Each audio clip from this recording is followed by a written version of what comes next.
जब अपने बहनोई का कत्ल करने के लिए चल दिया, हिरण्यकश्यप की पत्नी को मालूम पड़ा कि मेरे पिया नंदोई को मारने के लिए जा रहे हैं। दोनों पैर पकड़ लिए और रो करके बोल दिए, नाथ ये अच्छा नहीं कर रही हो।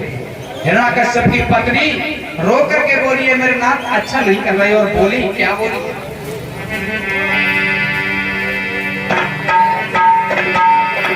कि नंदोई का पद से सुने और आपो है दिल दुखियारी का। अरे हाय गजब मत मारो पिया के पति बहन बेचारी का।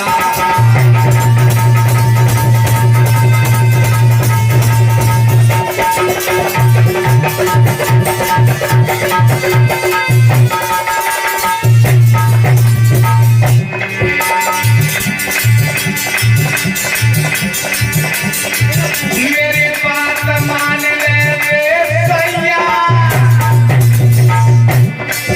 आखिर तो बहन तुम्हारी है,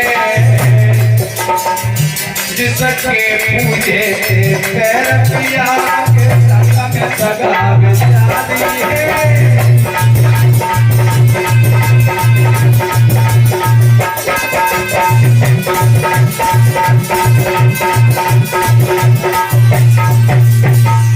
एकदम से हिरण्यकश्यप की पत्नी कहने लगी, पिया तुम गलत करने जा रहे हो। जिस बहन के तुमने पैर पूजे उसी बहन को तुम विधवा बनाने जा रहे हो। हिरण्यकश्यप कहने लगा, पागल हो गई हो तुम। ये राजनीति है। राजनीति में तुम क्या जानो, राजनीति में साम धाम दंड भेद सब चलते हैं। राज किसी के सिंहासन, किसी के मुकुट अपने आप नहीं रखा जाता है। राज तो छीने जाते हैं छल कपट से। राजनीति में सब कुछ चलता है, साम धाम दंड भेद नीति सब चलती है। और नहीं माना पत्नी की बात को और जाकर के हाथ में तलवार लेकर के अपने बहनोई पे प्रचिति के घर पहुंचा। और इधर होलिका दोनों शादी हुए थे।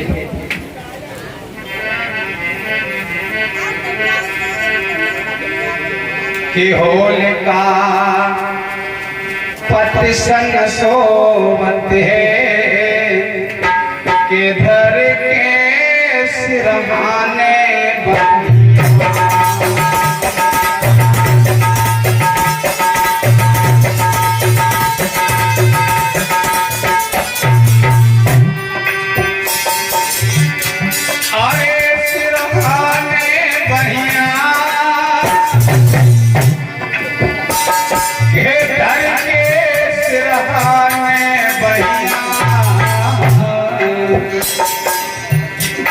होलिका पत संग सोवत है, के धर के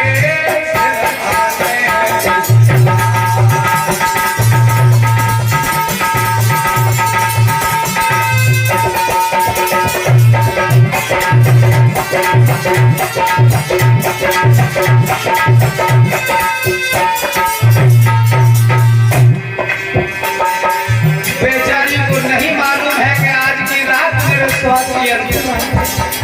सोते समय पे वो सीतना चीर सर से हट करके नीचे गिर गया था और इधर हिरण्यकश्यप घुस गया। दोनों को सोते हुए देखा कि जोड़ी तो बहुत सुंदर है, मैं गलत कर रहा हूँ। फिर आत्मा से आवाज आई कि मैं गलत कर रहा हूँ। मन ने कहा, ये तो साम धाम दंड भेद सब चलते हैं, राजनीति है। और क्या हुआ, जाए के घुस गए घर में, उम्र जाती है लड़कैया, उम्र जाती है लड़कैया। दुष्ट ने तेरे नाय की, दुष्ट ने तेरे नाय की, मार डालो पाको।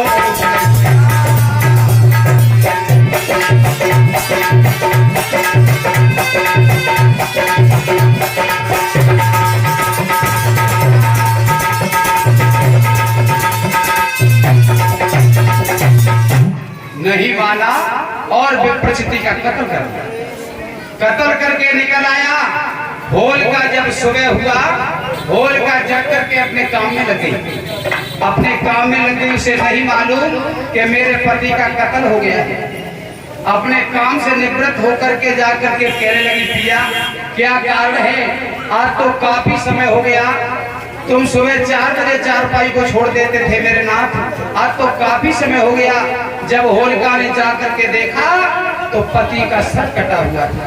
समझने में देर नहीं लगी, होलिका को समझने में देर नहीं लगी। सोचने लगी, दुष्ट भैया ये इतना घिनौना काम मेरे भाई के सिवाय और कोई नहीं कर सकता। मेरे भाई ने ऐसा कर दिया। समझ गई होलिका और रोने लगी और दुष्ट भैया को खींचने लगी। अरे बिरन तेने बादल थारे और मारे होलिका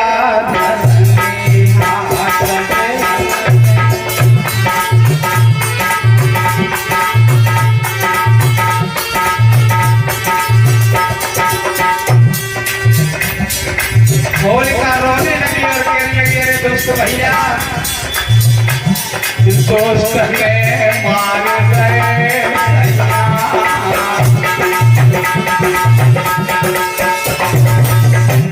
ओ मारे मेरी वही लगे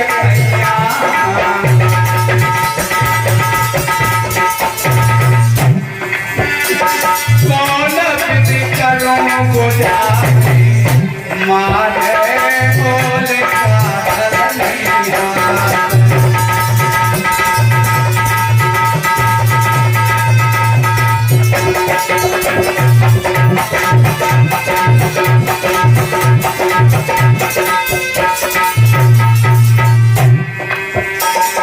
हाय मेरे फूटे मेरी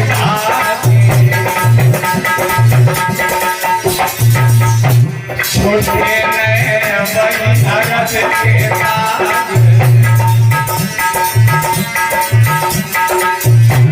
कंठ भय जगत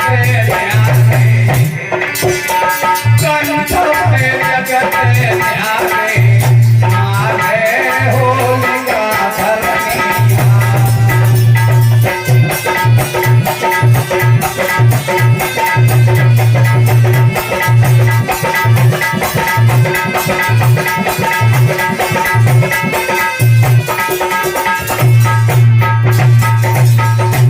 और रो रही है होलिका।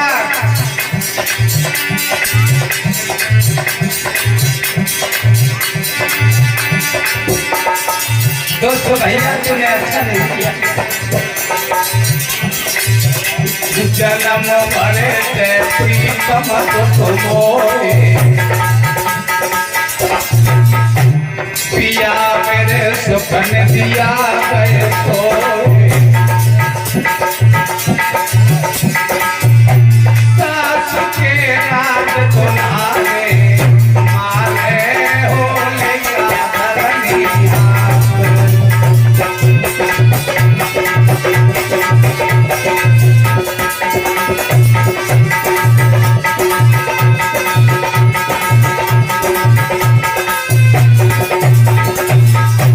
अब तो होलिका रो रही है और रोते रोते अपने भाई के पास पहुंची और कहने लगी, दुष्ट भैया तूने अच्छा नहीं किया। तो हिरण्याकश्यप कहने लगा, बहन तुम्हें सर्व सुख हमारे यहाँ मिलेंगे, तुम्हें हमारे यहाँ सर्व सुख मिलेंगे, महला दुमहला धन दौलत माल खजाना सब मिलेगा। तुम्हारे पति से मेरी आत्मा की नफरत थी क्योंकि मेरा अपमान कर दिया था, इसलिए मुझे ऐसा करना पड़ा। होलिका कहने लगी, दुष्ट भैया तू मुझे धन दौलत दे सकता है, माल खजाना दे सकता है, महल तुम्हेला दे सकता है, मगर दुष्ट भैया तू मुझे एक पति का प्यार नहीं दे सकता। मेरे कोई संतान भी नहीं है, मेरी गोद भी खाली है। यही कारण था, होलिका चाहती थी कि मेरे भाई का भी वंश बन जाए। कारण यही था कि उसने उसके पति को मार दिया था, इसलिए होलिका चाहती थी कि मेरे भाई का वंश बन जाए। वही होलिका रुक करके आ गई, वही होलिका आ गई और कहने लगी, भैया चिंता मत करो, ये बालक इसे मैं समझा दूंगी, मान जाएगा तो सही है, और नहीं मानता है तो देवी का दिया हुआ शीतला चीर है मेरे पास, शीतला चीर को ओढ़ करके अग्नि में लेकर के से बैठ जाऊंगी, मैं बच जाऊंगी, ये जल जाएगा। अब होलिका ने भक्त प्रहलाद को अपने पास बुला लिया और होलिका कहने लगी, लाला, भक्त प्रहलाद से, लाला एक बात बता, तू अपने पिता के दुश्मन का नाम लेना बंद क्यों नहीं करता? क्यों लेता है? अरे जिसने तेरे चाचा को मार दिया, जिसने तेरे चाचा को मार दिया, तेरे पिता का शत्रु है, तू उसका नाम क्यों लेता है? बंद कर ले नाम लेना। भक्त प्रहलाद का अंदर वो हुआ, एक बात कहे बुरी न लगे तो भक्त प्रहलाद समझाने लगे। भक्त प्रहलाद बोला,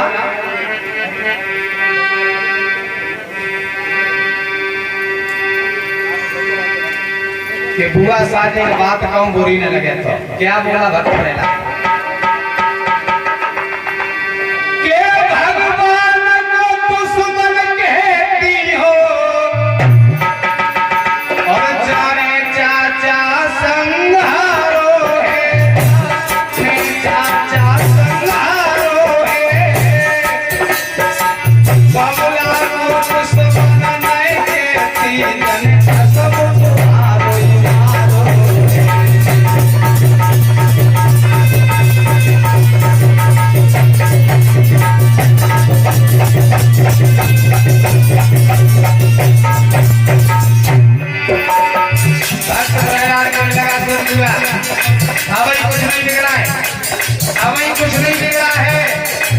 भगवान को दुश्मन बता रही है, चाचा को उद्धार कर दो, और जब हमारे बाप को दुश्मन ना बता रही है, तुम्हारी चिड़िया बिछिया होते ही उतर भाई।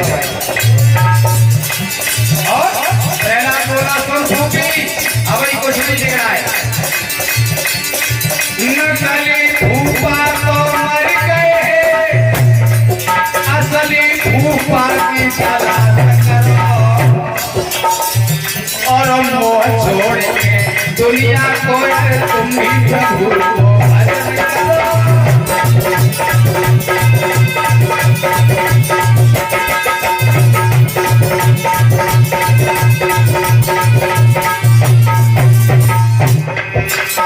भैया इतने सुन के बोल बोले का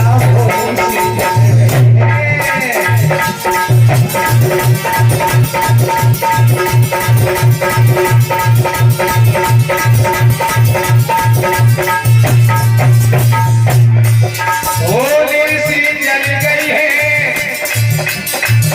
होलिका होली सी जल गई है। अब तो सुन प्रहलाद के बोल, होलिका होली सी जल गई है।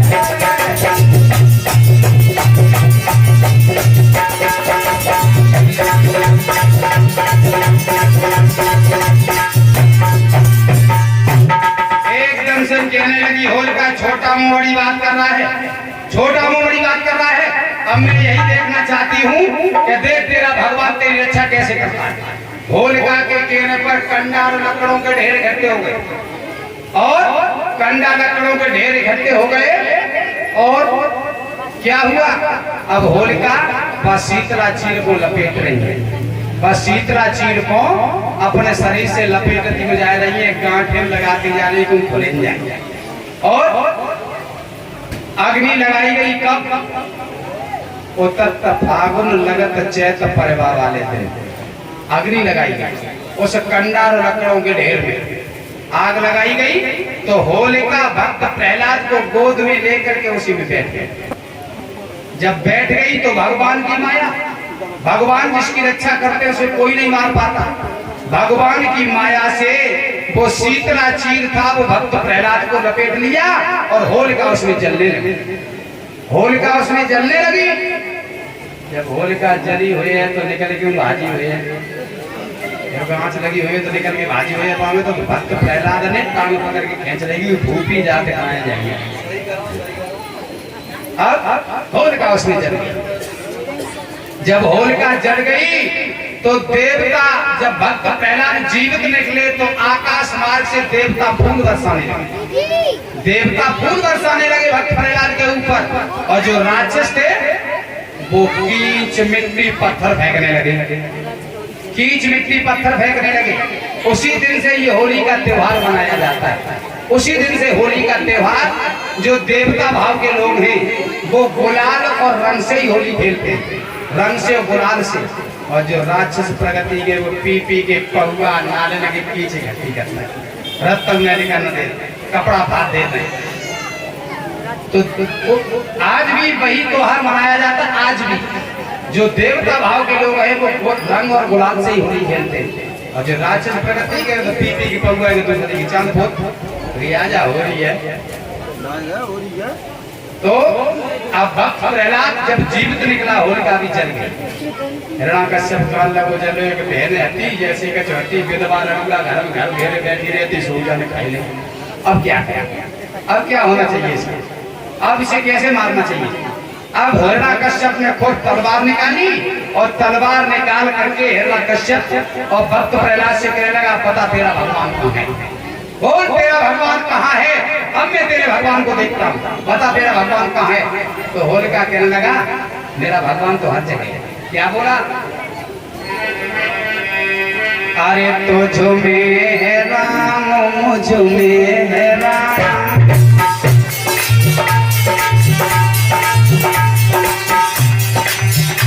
तुझ में हरि मुझ में हरि, सारे सर्वे में प्रभु समाया, प्रभु देख देख तेरी माया, देख देख तेरी माया।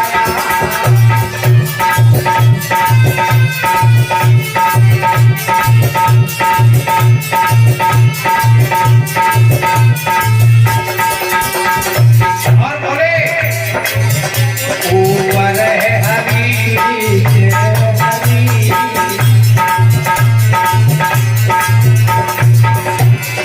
अरे सब विश्व में प्रभु समाया, देख देख तेरी माया, देख देख तेरी माया।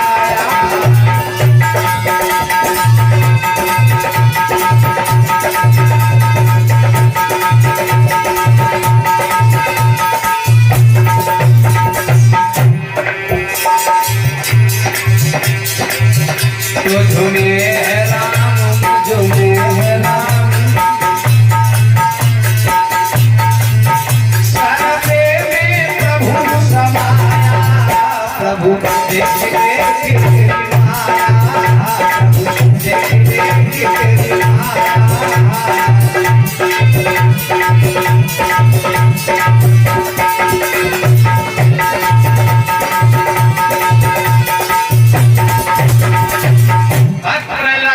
मेरा भगवान हर जगह है, तुम्हारे अंदर है, हमारे अंदर है, खम्बे के अंदर है, तलवार के अंदर है। कहा अच्छा तेरा भगवान खम्बे के अंदर भी है? कहा हर जगह है? तो कहा चल अब तेरे भगवान को ही देखता हूँ। भक्त प्रहलाद को खम्बे के पास खड़ा कर लिया और कहा तुझे और तेरे भगवान को एक ही बार में मार दूंगा। कैमरा वो है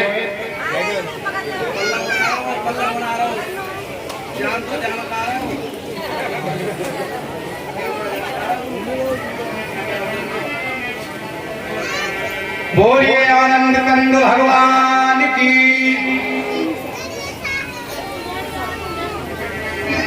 अब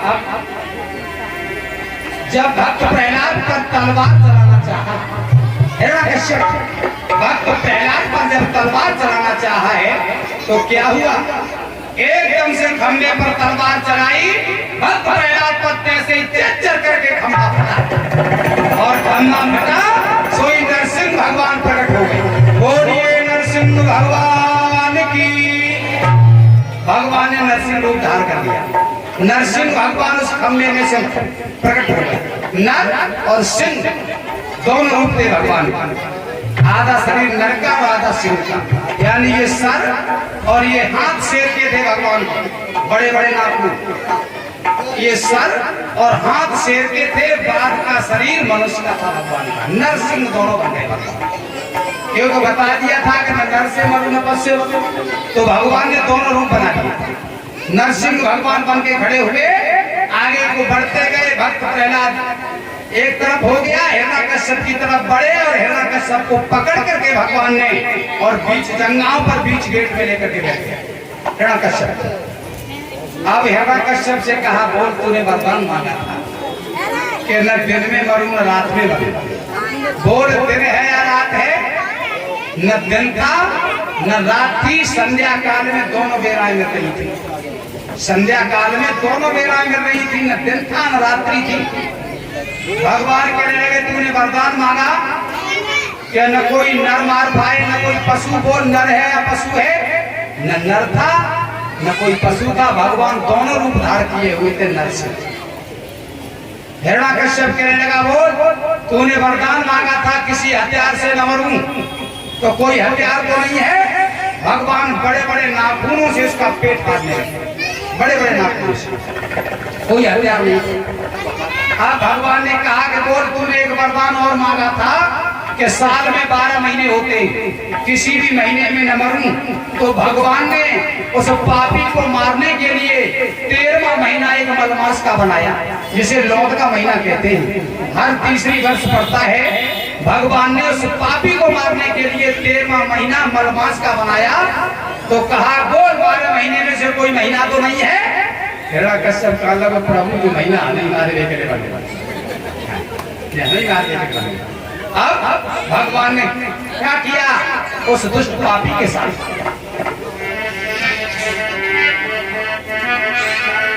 अरे प्रभु धरे नरसिंह अवतार असुर को डरते ही मारो।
हिरण्यकश्यप को भगवान ने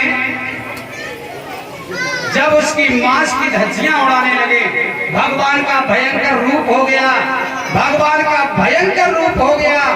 आंखों से ज्वाला निकल रही है, मुंह से हूं हूं का शब्द निकल रहा है। उस पापी को मारने के लिए भगवान खुद रोष में हो गए। अब देवताओं में हड़कंप मच गया। देवता सोचने लगे, देवताओं में हड़कंप मच गया। देवता सोचने लगे अगर भगवान को ऐसा ही रोष आता रहा तो महाप्रलय हो जाएगी। भगवान को ऐसा ही रोष आता रहा तो महाप्रलय हो जाएगी। कोई उपाय कीजिए, उपाय कीजिए। भाग करके देवता मैया लक्ष्मी के पास पहुंचे और मैया लक्ष्मी से कहा कि तुम अपने पति को रोक लो, अपने पति की गुस्सा शांत कर लो। लक्ष्मी जी भाग करके आई और जैसे ही नरसिंह रूप देखो भगवान को से लक्ष्मी पीछे हट गई। लक्ष्मी कहने लगी मैं इनकी पत्नी जरूर हूँ मगर ऐसा रूप मैंने इनका कभी नहीं देखा। इस रूप से तो मुझे भी बहुत डर लग रहा है, ऐसा रूप मैंने इनका कभी नहीं देखा। इसलिए आप हमारे बस की बाहर की बात है। बोलिए आनंद कंद भगवान की।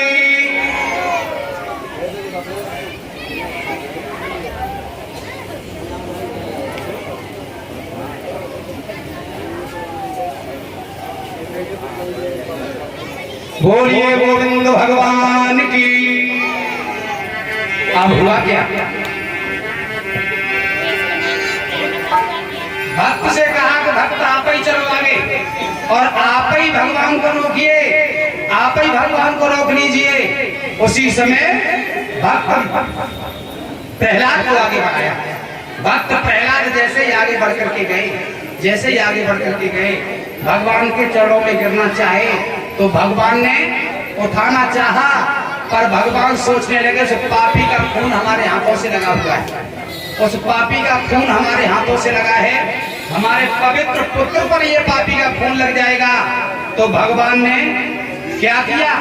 भगवान ने देखा तो भगवान ने अपना दोनों हाथ जाकर के तो गूलर का वृक्ष खड़ा था, गूलर का पेड़, उस गूलर पर जाकर के भगवान ने दोनों हाथ पहुंच दिए। जब गूलर पर दोनों हाथ पहुंच दिए तो गूलर कहने लगा महाराज आपने पापी का खून हमसे लगा दिया, हमारा उद्धार कैसे होगा? तो भगवान ने वरदान दिया कि चिंता मत करो गूलर, कलयुग में जो तुम्हारे नीचे से होकर के निकलेगा, जो तुम्हारी छाया में बैठेगा, उसकी थोड़ी थोड़ी भक्ति तुम्हारे अंदर आएगी, तब तुम्हारा कल्याण होगा। ये गूलर को वरदान दे दिया। तो आज भी हम और आप गूलर का विचार करते हैं। अधिक विद्वान जो संत होते हैं वो गूलर के नीचे से निकलना पसंद नहीं करते। गंगा जल हम तुम भोले बाबा के लिए कांवड़ लेकर के आते हैं तो रास्ते में गूलर का बचाव करते हैं कि गूलर के नीचे से कांवड़ होकर के न निकल जाए, जो पवित्र हो जाए। भक्त प्रहलाद को भगवान ने अपनी गोद में बिठा लिया और लंबी लंबी जीभ से भगवान अपने भक्त प्रहलाद को चाटने लगे। नरसिंह रूप में भगवान गोदी में बिठा लिया, लंबी लंबी जीभ से भगवान अपने भक्त को चाटने लगे। देवता सब देख रहे हैं कि भक्त के सिवाय भगवान को कोई रोक नहीं पाए। जब कहा बेटा आप तुम वरदान मांग लो, भगवान ने कहा तुम वरदान मांग लो, क्या चाहते हो? तो भक्त प्रहलाद कहने लगा प्रभु अगर वरदान देते हो तो हमें एक वरदान दे कि हमारे पिता को स्वर्ग धाम मिलना चाहिए, हमारे पिता को स्वर्ग धाम मिलना चाहिए। उसी समय कहने लगे बारे बारे सब जानते हैं कि जो मेरे हाथ से मारा जाता है वो सीधा बैकुंठ धाम जाता है, मगर तुम्हारे पिता ने तुम्हें इतना परेशान किया फिर भी आपने पिता के बारे में सोचा। भक्त प्रहलाद कहने लगा माता पिता का ऋण पुत्र के ऊपर बहुत भारी होता है और कभी भी पुत्र माता पिता के ऋण से अदा नहीं होता, इसलिए हमारे पिता को स्वर्ग धाम मिलना चाहिए। हमारा पिता अत्याचारी था, इसे नरक नहीं मिलना चाहिए। भगवान ने वरदान दे दिया और भक्त प्रहलाद को राज्य दे करके भक्त प्रहलाद को राजा बनाया, राज्य अभिषेक किया। भक्त प्रहलाद का राजा बना करके भगवान सुबह बैकुंठ धाम के लिए चले जाते हैं। बोलिए गोविंद भगवान की।